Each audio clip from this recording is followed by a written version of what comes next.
Bleav in Everything Auburn is brought to you by Bet Online. It's a Texas showdown in the postseason, and Bet Online is your number one source for all baseball wagering info.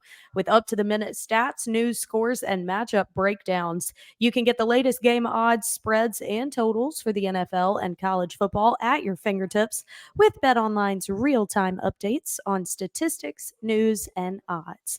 We have everything you need to stay up to speed on each LCS all the way through to the World Series. So head to the website today, or you can use your mobile device to get in on the action. Just don't forget to use promo code Bleav to receive a 50% welcome bonus on your first deposit.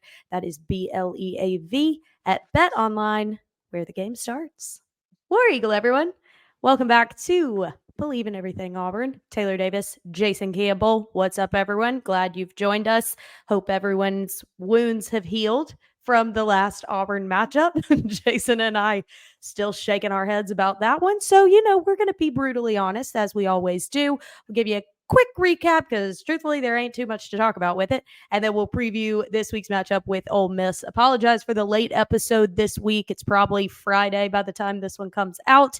Your girl just stepped off a plane. I've been in El Paso, Texas, covering some midweek football, so this was the best we could do. But we are here, and week 8, crazy. I mean, we're past the halfway point, and the Tigers still have a lot to figure out. So welcome in, everyone. I welcome my co-host, Jay Cam, who is back from Baton Rouge.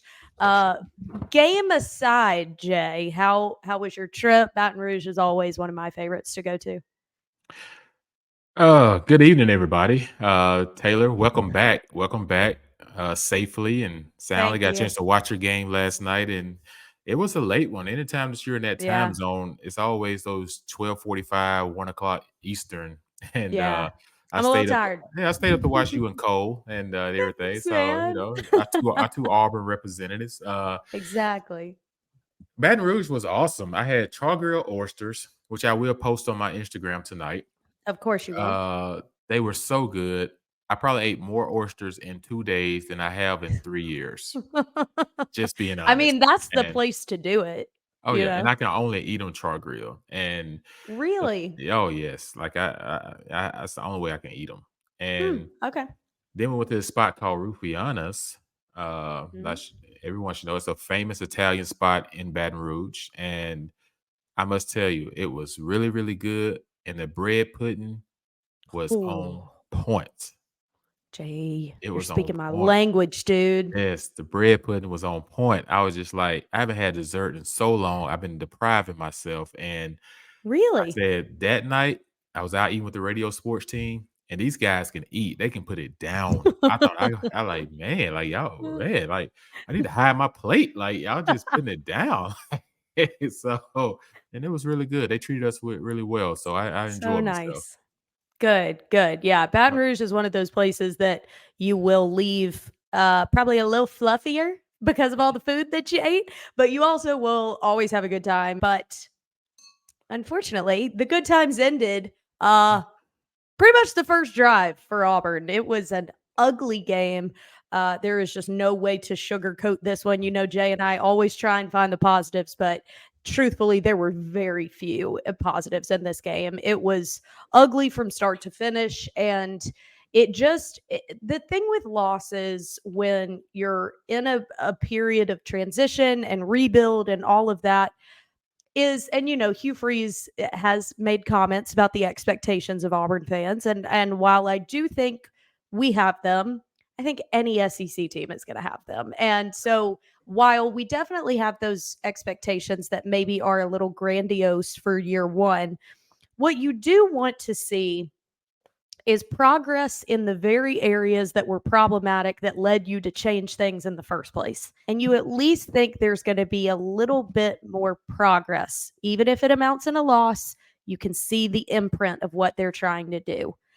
I'm not sure we have seen much of that. And if you want to point it to the roster and time and all of that, I understand. But when you were calling this game, when you were looking at this matchup with LSU, that, truth be told, is not the best defense in the SEC. Everything they've been doing has been on the backs of that offense, which is as good as advertised. I'm not taking anything away from them. But defensively, they're not what they typically are. And our offense looked more juvenile and amateur than a lot of teams I have seen thus far this season. What do you take away from a loss like that, just from a realistic perspective of, okay, it's week 7. This is no better looking than it was at A Day. Thing I take away from this is the lack of energy that was in our football team. We approached the field.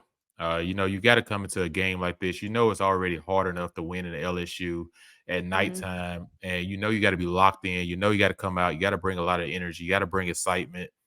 And I just feel like we didn't do that. Yeah.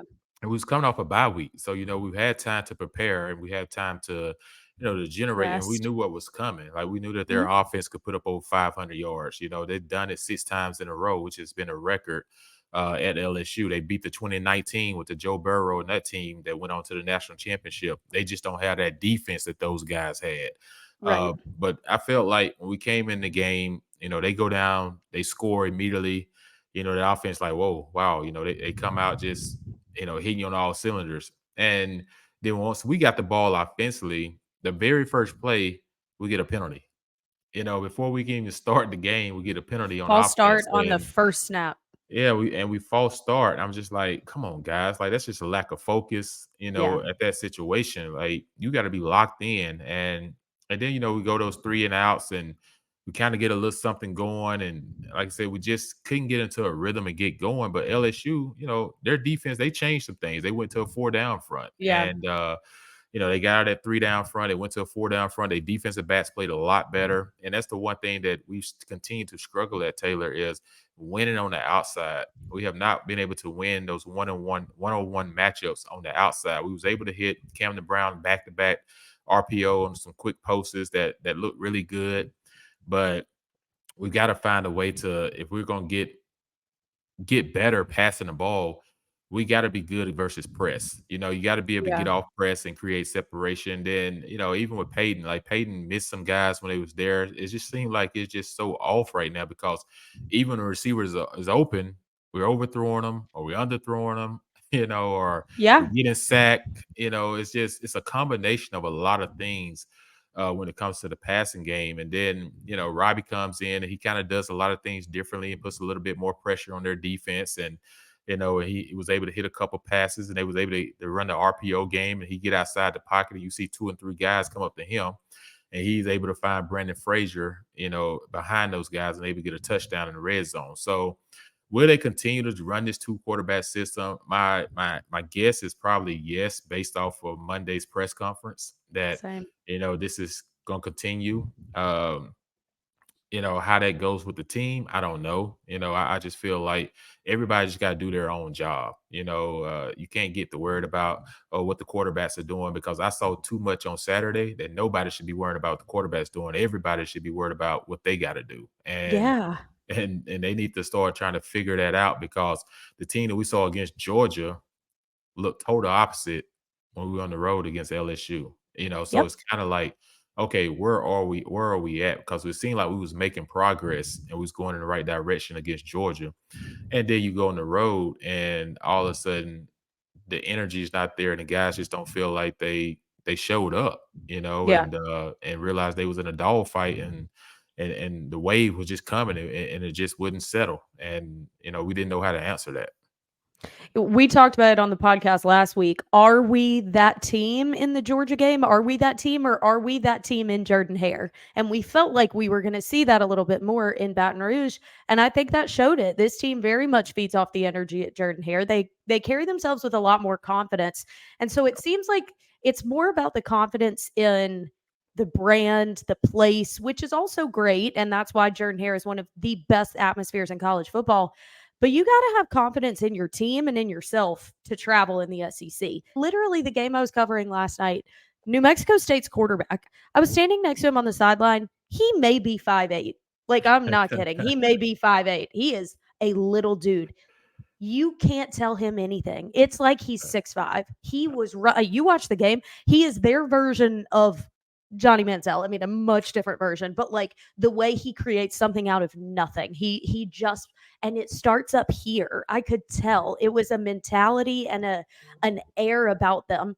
I don't see that in this football team. Yeah, the thing is, first and foremost, before you do anything in life, you got to have a belief and a faith that you can do something. Yeah. Regardless of what's in front of you, regardless of what the circumstances may look like, and you got to go out there and feel like, hey, I'm where my feet is right now. Mhm. Like I can't worry about what's to come or what's behind me. I got to be where I am right now. And right now, this football team has to just understand, like, hey, we can't worry, especially if you're a senior. I can't worry about what you're gonna look like 3 years from now, 2 years from now. Right. This is my last go around as a senior. I wanna make this season the most memorable as I can make it, and try to encourage guys in the recruiting classes when they come on a visit to see our energy and be like, "Hey, man, I can't wait till you get here to see what y'all do in the next couple of years, Yeah. because we're building this thing the right way." So the training starts now. It doesn't start after this season. Like, this is a huge game for Auburn this weekend in a lot of ways. One, we lost 3 in a row. And when we looked at the schedule, we said, okay, if we can win one of those 3, that'd be good. But we can win 2 of them, that'd be great. If you win 3, that's just amazing. So we knew that would be a tough gauntlet, in those three game stretches. But we almost could have won 2 of them. If you just think about the A&M game, it's 6-3 after all the things that went wrong in the first half. We had Yeah. every opportunity to be ahead of that game at halftime. And then the Georgia game, we played an exceptional game, and we had a few things that we missed on the 4th and 1, and some things right there. Brock Bowers got loose in the 4th quarter, so that was Yeah. really close. But the LSU game was just not close at all from start to finish, and that was the concern because you had 2 weeks to prepare. Like Coach Freeze said, "Hey, I have to put that on me as a coach to get my guys ready to play and go out there and play with energy and play with excitement and fly around and make plays. And when you put that helmet on, know what you're representing. Like Right. he owned it. He said this week, he said, "Hey, that's on me." The everything, because I know it can be frustrating because yes, you want to do certain things that you're used to doing offensively, and you feel like you may not have this person at this position or that person at that position, and they become frustrating. Trust me, I know the game. It can be frustrating, but at the end of the Yeah. day, you have to make sure that you're guarding your energy so that your team see that same energy, and then they be like, you know what? Who cares if we don't have everything we need right now? Right now, we understand we're building something, but last time I checked, you can't your effort and your heart is something that you go out there and that's something someone can't take from you. 100%. Because I also think a sign of good coaching, especially early in the tenure, in the, contract or whatever, good coaching makes best use of the hand that you're dealt. You're not going to have everything established the way you want it right out the jump. And it's about kind of utilizing what you do have while starting to lay the foundation of what's to come. And I don't know that we've married those two very well. I mean, if you look at the first two drives for both teams in that game, LSU's first two drives, 141 yards and 10 points. Our first two drives, -8 yards, and we punted twice. Jeez. Like night and day in terms of offensive efficiency to start a game that is an exciting environment. And Hugh Freeze did mention 11 of the 22 starters at LSU had never started an SEC game prior to this season. So, like, these are guys that are still getting their legs under them. They're learning with each experience that they're out there. I get all of that. I know a lot of fans hate this, and I'll probably get attacked for it. I'm not as bothered by the fact that it was an L. I think everyone could tell on our episode last week, I thought we were going to lose.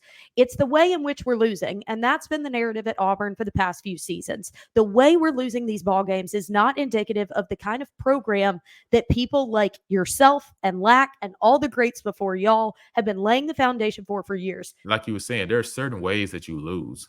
Like where you say, man, kids fought hard, played their butts off. Like the Georgia game. You say kids played hard, they fought their butts off. Just unfortunate they came up short. I wish they could have won that one, but you was excited about what you saw. You know what I'm Yeah. saying? It's like when you see the LSU game, from the start of it, you didn't see no excitement. It was nothing that you could grab onto and just say, oh man, we in this one. We in this one's gonna be a dog fight. We got a chance. Like you never could say that No. because we didn't do anything to slow them down. We couldn't get pressure on the quarterback.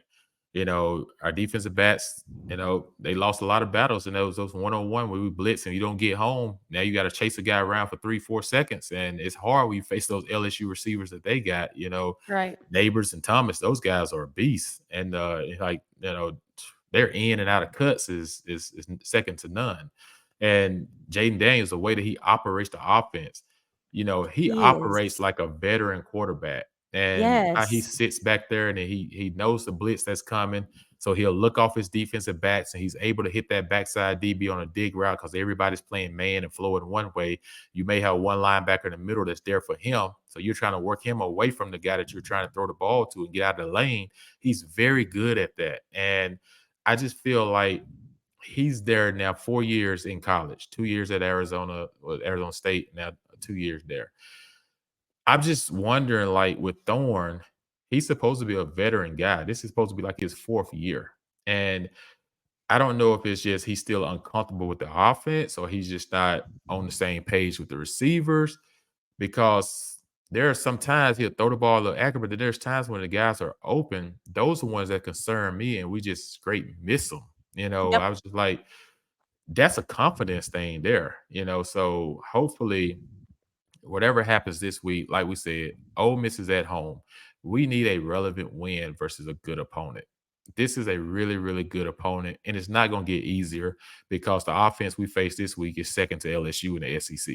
I So mean, they walked so away with the win against yeah, so LSU. they put So up yeah, they put up numbers and everything. So we've got to be able this week to utilize our crowd. Our crowd is going to be very impactful for this game to make it as loud as possible for their offense. But defensively, though, we got to find a way to create pressure, and we got to do it with some blitzes or something to create pressure because we can't allow, their receivers to run away. The same way the LSU receivers ran away last week because they got some dudes as well. And for us offensively, in order to control the game at LSU, we had to do what? Run the ball.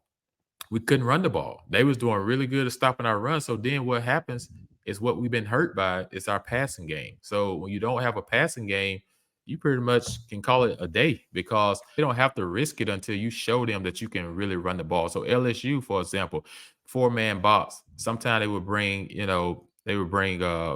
number 4, I'm trying to remember his name, off the edge every now and then, and he would get in there and get a sack or get a tackle for a loss at the running back position. But the most part, the biggest, I mean Perkins, that's his name. The biggest thing though about LSU is they never had to bring a whole lot of different things because we couldn't even run the ball well. Because why? We couldn't get first downs. Because when you're 3rd and 5 or 3rd and 6, you got to be able to pass the ball efficiently, and that's where we're hurting at. We can't pass the ball efficiently, and at we can't all. do the me to you. So that's what's really shocking. And I know as a coach that can be disturbing, but we got to try to find a way to you know, I don't know. It's a couple things that's But in my what head, but Yeah, what do you do at this point? It is week 8, Jason. Like this is you're playing for bowl eligibility at this point. That's just the sad reality of it, and that is even not guaranteed at this point. So when you're looking at this specifically offensively, like what is the answer? Because I think early in season you're looking at it going,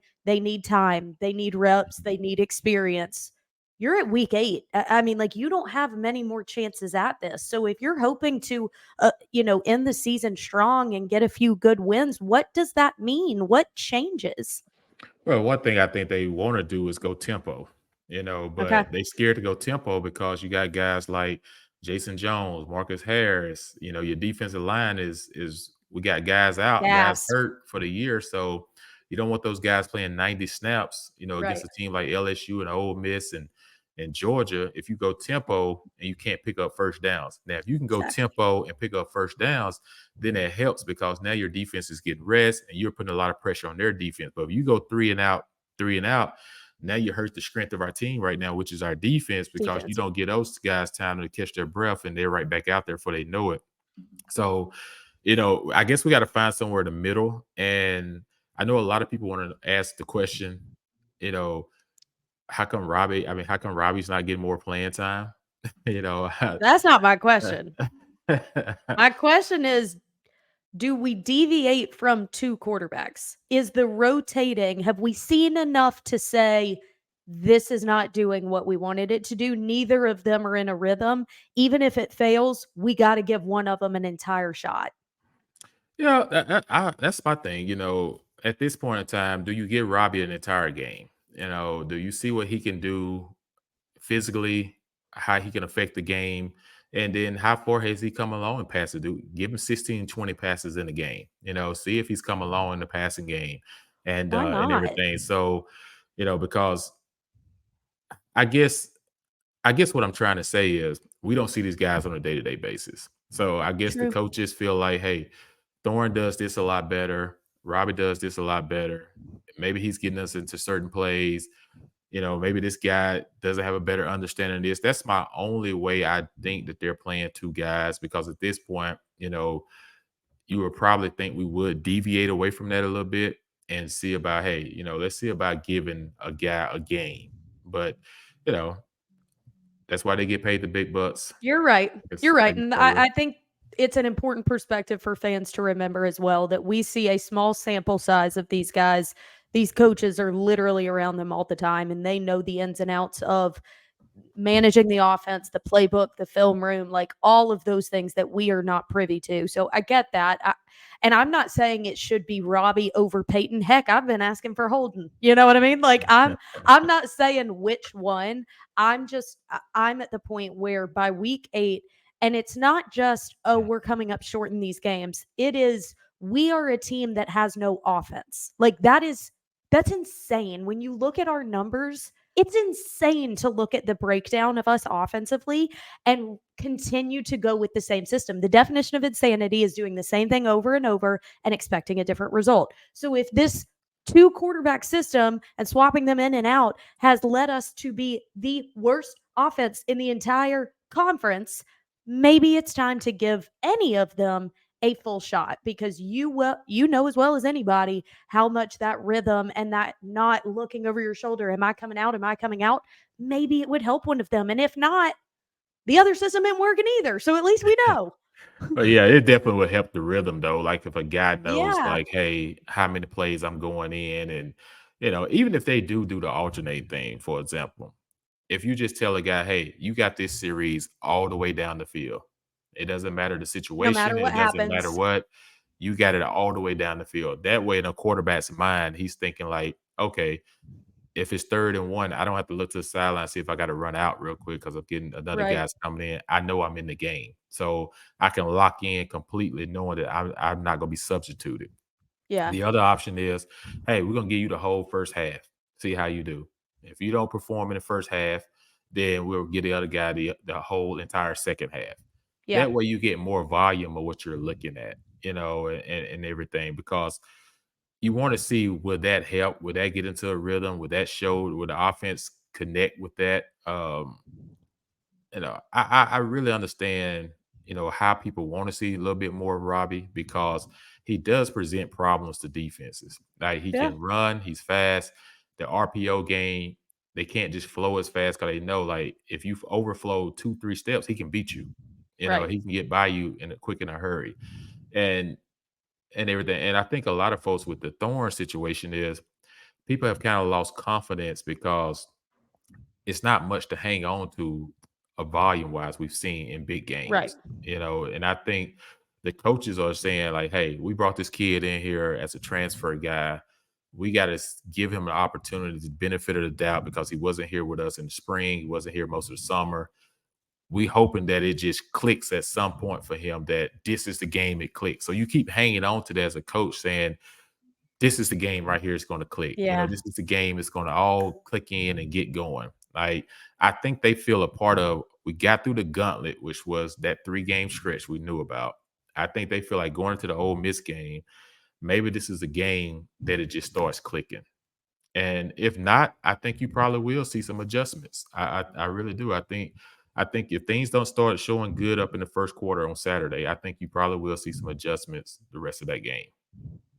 I mean, I think you're going to have to at this point because of just the expectation of you can't let the season completely fall apart at the seams, which you after a three game stretch like that, falling to all of those, not having an SEC win at this point it would be very easy for the wheels to fall off. And that hurts more than just this season. That starts to have an implication on recruiting. And we don't want to see that start happening, because if it can't happen this season, you at least want to have done enough that you set yourself up well for what's to come. And you don't want to see ripple effects of negativity start going into our next class. So if it doesn't start turning around quickly, I agree with you. I think changes will have to be made, because you at least want to salvage whatever you can of the rest of this season. As far as Ole Miss goes, like you said, they certainly went toe to toe with LSU, eventually getting the win, and there was some crazy stuff that happened in that game that ultimately led to their win. It wasn't like they were necessarily the better team, but they made it happen. But they went toe to toe with an offense that gave us, I mean, they ate us for breakfast. So it is definitely an effective offense led by Jackson Dart. I mean, Jaden Daniels is getting a lot of praise, and rightfully so. Jackson Dart has been putting together an incredible season. He's already over 1,600 passing yards, 12 touchdowns to 2 interceptions. He's got a 64% completion percentage, and he adds on 300 rushing yards as well. This is a very effective athlete. He's kind of got that mentality like we were talking about at the beginning, super confident kid. He's got some moxie to him. Lane Kiffin just tends to find guys like that, I guess. But this is a very effective offense. Running back Quinshon Judkins hasn't really been at full go this season. He has not put up the numbers that you expect, but he ran all over us in this matchup last year. So definitely a one that you have to keep out for. Their defense is about middle of the pack in the SEC. It's definitely not the toughest that we will face, but they've been effective when they need to. But I think more than anything, it's about us establishing more. Well, I mean, like way more on both sides. Both quarterbacks against LSU combined for 154 passing yards. So I do just want to say we did finally get over that 100-yard passing mark. So we'll take that for what it's worth. But as far as this one goes, Jay, obviously the confidence aspect, the energy aspect, finding some offensive stability. But what else do you want to see? Who do you want to kind of have that breakout game if you had to pick somebody? Because this one also has a lot of off the field stuff associated with it, as they all do. Hugh Freeze going against his former team, a coach that was also kind of flirting with the Auburn job a little bit in Lane Kiffin. So there's elements to this one, as there are in all SEC matchups. But what do you have to see in this one? We're still without Damari Alston, Austin Keys. There is the potential for Keontae Scott to return, which would be fantastic. Reports say he has participated in practice this week. Hugh Freeze has not given the official word on his availability, but if we get him back, that would be fantastic against Jackson Dart and this Ole Miss offense. But beyond that, just kind of give me your scouting report, what you need to see and who you need to see it from. Yeah, just looking at this report, like I said, Auburn defense is giving up 39% on third downs. That's still good. That's really good. Yeah. A lot of that went up this past week because LSU completed a lot of those. Auburn offense, Auburn offense is only 33%. So Wow. yeah, so we're not standing on That's the the field. story of the season. That's the story of the season. Our third down conversion percentage right now is 33%. And on fourth downs, we're 5 for 12. So Mhm. third and fourth down has been our Achilles heels on offense this year. And defensively, they've only given up 4 out of 10 on fourth down. And the reason I bring up fourth down, because we're playing against a coach that likes to go for it on fourth down any and everywhere on the All the football time. field. So you have to be alert from a substitution standpoint to not get too excited after third down and start running towards the sideline, because he Yeah. will line up quick and go for it on fourth down. We got to be better on those 2 downs, third and fourth down this weekend. Red zone for us, we got to do better. But I will say this though. If I'm Marcus Harris, I needed one of those Georgia games from him this week. Yeah. Because he's stout, he's quick. I needed one of those Georgia games. Elijah Okay. McAllister, I just need a pass rush up front. Even if you can't get home, this is the type of game that you jump up. You knock some Yeah. balls down because they like to throw those intermediate passing games, slants, and in breaking routes. Yeah. Kedrick Falk is a young freshman. First start last week against LSU. Learned a lot. This is to be his second time. You always learn your most from your first start, your second start. So I True. think this would be an opportunity for him to see something, to make another step. Nehemiah Pritchett is a guy that I'm waiting to just kind of get going. You We know, haven't said enough about him. I yeah, agree. he missed the first 3 games of the season, out with a bad Mhm. ankle injury. So, now that he's going into what this would be, week 4 for 3rd, him, I think, 3rd or 4th 4th. week because he started in the 4th game. Yeah. So, this would be an opportunity for him now that he's going against the LSU receiving core last week that was really good. We need him this week against this offense that Ole Miss has. Jalen Yeah. Simpson continues to find the football. This guy What a continued to guy. force another interception last week. I guess Eugene Asante, we expect him to be all over the field. Yep. But I guess outside of DJ James and Nehemiah, my biggest 2 guys that we need this week is Zion Puckett and Donovan Kaufman. Okay. I hope Keontae Scott can go, but Me just in too. case Keontae Scott can't go, Kaufman has got to be a force in the game on blitzes, getting to the quarterback, and then, and Zion Puckett coming up, being able to hit, their running back, which we talked about earlier, Judkins. Judkins is a guy that can, like I said, he had over 2,000 yards last year Yeah. offensively. And this year he has not been the same, but you never know what game he's going to get off. So we need those guys. Offensively, Taylor, we know we can run the ball. Let's get the ball to Fairweather some more. Let's get the ball to these tight ends. How If about it's Brandon Frazier? Right. If it's hard to get What a the ball game. out, yeah, what a game. If it's hard to get the ball to the outside guys, utilize these giants over tight ends that we got. Utilize them Agreed. over the middle of the field. Utilize them in that offense.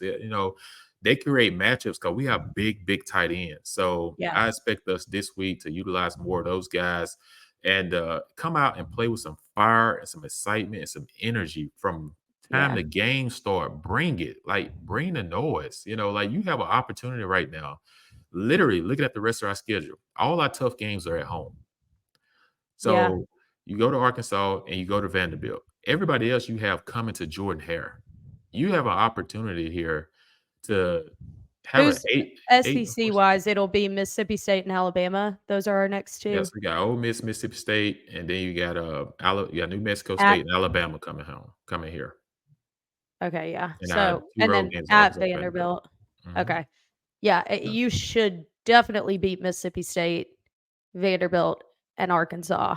Ole Miss and Alabama, you yeah. win either of those and certainly both, the narrative changes a lot. Yeah, and you're in Jordan Hare in those games. You have So, that for you. yeah, Yeah. you got that going for you. So that's why I say, like, everything is not lost. Yeah, I know Mhm. we start off 3-0, we lost 3 games to 3 tough opponents, but everything is not lost.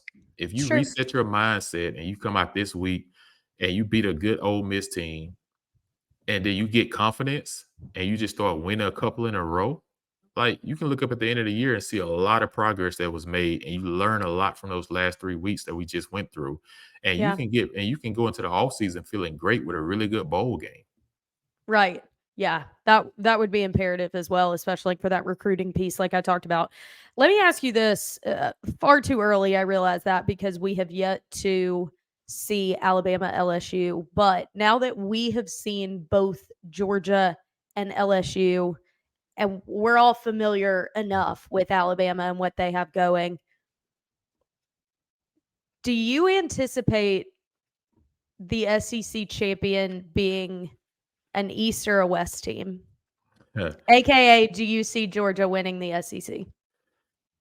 Yeah, I still do. I do, until, like, Do Jaden Daniels you? I like to see Jaden Daniels go up against that defense. Uh I think LSU would on a turf field. Oh my goodness. Like against that defense, I think it would be hard for Georgia to stop them. The Yeah. problem is they can play ball control better than us right now because Mm, you got a Brock Bowers he'll be back by that he'll time. be back. So you got a Brock Bowers. You can run the football. You can play that intermediate control game. So they can kind of keep LSU on the sidelines. So that would be a fun game to watch. Bama, it's going to come down to Auburn and Bama at the end of the year for Bama to get into the SEC championship or not. So they would come to When Jordan is Hare. Alabama LSU? I think after this week, I think LSU plays Army, and then it's a bye week, and then I think they play each other. Because I Yeah, that think, one's usually in November. yeah, Because if LSU wins that one, hmm then they both have 2 losses, but LSU has the tiebreaker. But if we beat Bama, right. We can send in all their dreams. LSU, You know we can end all their dreams. so Right. So that's how this thing goes, man. It's crazy. Like Bama plays Tennessee this week. It's gonna be a great matchup. Great That is a good matchup. matchup. It's gonna be a fun game. Like I said, Bama wins though. so you taking Bama in that game. Yeah. Yeah, I have to agree with you only because Tennessee have not traveled well away from Knoxville this year. And after Um, last year, yeah, yeah, that's gonna be a great atmosphere. I it like will. Auburn. I like Auburn in this game. I know Okay. I really do. I think a lot is to be said about a team that coming off a bye week and you don't go and play the games you feel like you should have played, but Mhm. something on the inside of you should just not feel right about that performance. And Right. then you get a chance to come back. How many times, Taylor, do you get a chance? You work for ESPN. How many times do you get a chance to have back-to-back night ESPN games as the prime game? Very rarely. That does not happen often. Especially when So you're not doing great. You know what I right. mean? Like, So you get a chance at redemption on a big stage, and not a lot of teams in your position get that chance. right. So the fact that we showed up the way we showed up last week, and that wasn't what Auburn is about. You get a chance to come home the next week and play another 6 o'clock game against a very good opponent to rewrite all your wrongs from the week before. That's very true. That's what I be hanging my head on. Yeah. That Auburn team you saw last week was not Auburn. And Yeah. I would come out there this week and I would show people who Auburn is and what we're gonna look like moving forward. So you have an opportunity to rewrite it. Very true. Very true. Okay. You've got me fired up, Jay. You tend to do that. I'm not gonna lie. Another great weekend of some SEC matchups. So make sure you keep it locked, and we'll be back next week to recap all of the action and preview another home SEC matchup against Mississippi State. So make sure you join us and subscribe if you haven't already. You'll get a notification every time we release an episode. You can also find us on Bleav's YouTube channel. Make sure you subscribe there as well. Leave us a comment, review, whatevs. Share it with your friends. Follow us on social. I think that's everything. Enjoy the game, everybody. For Jason Campbell, I am Taylor Davis, War Eagle. Worry, everybody. Bring the noise.